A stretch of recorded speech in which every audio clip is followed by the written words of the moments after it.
Quand nous sommes arrivés aux affaires en 1976, la participation des parents était déjà une réalité. Elle avait commencé dans les années 50 avec ce qu'on appelait, je crois, les comités famille-école.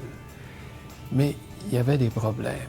La Révolution tranquille, dont nous étions en quelque sorte les héritiers et que nous devions faire fonctionner, la Révolution tranquille avait centralisé l'éducation dans une large mesure, développé considérablement l'école québécoise, et en particulier au niveau secondaire, rappelez-vous. Et donc, il y avait des problèmes qui s'étaient accumulés de communication entre le centre et les écoles, les commissions scolaires. Bref, je me suis rendu compte en arrivant en 1976 que je devais retourner à la base si je voulais pouvoir faire quelque chose de constructif pour l'école québécoise. Et donc, j'ai renoué avec les comités de parents, comme on les appelait à l'époque. Il n'y avait pas encore de conseils comme on en a aujourd'hui dans les écoles. C'était des comités de parents. Et il y avait les commissions scolaires avec lesquelles ils avaient évidemment des contacts. Alors, je suis retourné aux parents pour découvrir que tout n'allait pas pour le mieux dans le meilleur des mondes. Ils avaient des gros problèmes de communication, de formation. Il y avait déjà pas mal d'écoles au Québec.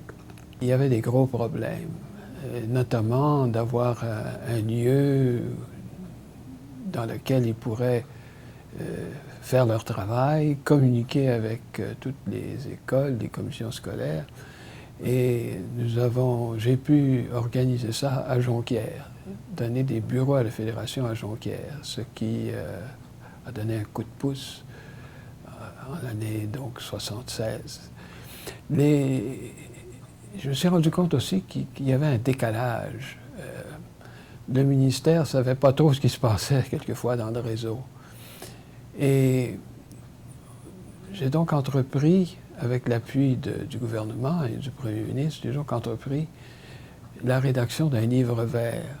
Et l'année 78, une partie de 79 a été consacrée à une vaste consultation à travers tout le Québec. Toutes les régions du Québec ont reçu la visite, soit du ministre, soit des sous-ministres. Et nous avons entrepris de rédiger une sorte de plan d'action pour l'avenir. Mais en ajoutant à nouveau la consultation sur le livre vert, et nous avons abouti à ce qu'on appelle un livre blanc, c'est-à-dire un énoncé, un plan d'action pour l'avenir. Et cet énoncé, intitulé « L'école québécoise », faisait une place beaucoup plus large aux parents. Nous avions découvert pendant la tournée de toutes les régions du Québec, d'abord que les parents existaient, étaient présents et demandaient à se faire entendre. Nous avons décidé que les lois adoptées en 1979, au lendemain de ce vaste exercice, que les lois feraient une place plus précise et avec obligation de consultation des comités de parents. Je crois que ça a été un tournant assez décisif.